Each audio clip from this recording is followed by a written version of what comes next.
నిజమైన స్వాతంత్రం ఇచ్చేటందుకు యేసుప్రభు వారు గాడిద పిల్ల మీద ఇక్కడ వస్తున్నాడు. ఆయన గురించి స్తుతించుకుందాం, ఆరాధించుకుందాం ఈ రోజున.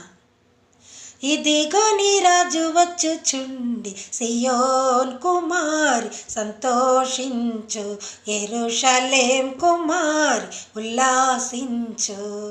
ఇదిగో నీ రాజు వచ్చుచుండి, సియోన్ కుమారి సంతోషించు, యెరూషలేం కుమారి ఉల్లాసించు.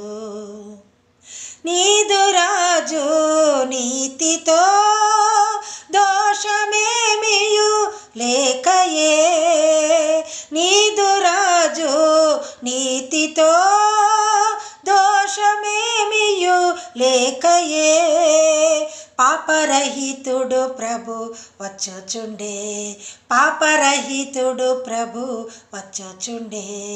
ఇదిగో నీ రాజు వచ్చుచుండే, సియోన్ కుమారి సంతోషించు, యెరూషలేం కుమారి ఉల్లాసించు.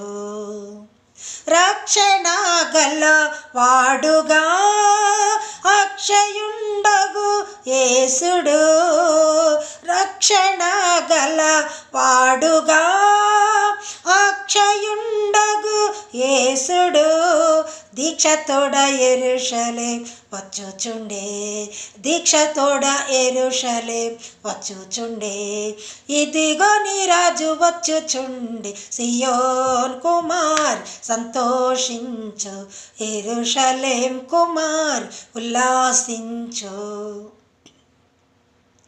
నిజముగా ఆయన గాడిద పిల్ల మీద మన కోసం ఆయన తరలి వస్తున్నాడు.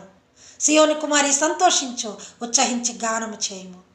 మనము నిజంగా స్వతంత్రులను చేయటకు ఆయన తన స్వాతంత్రమును పోగొట్టుకొని ఆయన తన ప్రియకుమారుని మనకు అప్పగించి ఆయన ద్వారా, ఆయన రక్తం ద్వారా, ఆయన ఇచ్చే పాప విమోచన ద్వారా మనకు నిజమైన స్వాతంత్రం కలుగుచున్నది. కనుక ప్రియమైన దేవుని బిడ్డలారా, ఈరోజు అందరూ కూడా దేవుని యొక్క స్వాతంత్రం, దేవుడు మనకు ఎలాంటి స్వాతంత్రాన్ని ఇచ్చాడనేది బైబిల్ వాక్యం చదవండి, తెలుసుకోనండి, దైవ దీవెనలు పొందండి.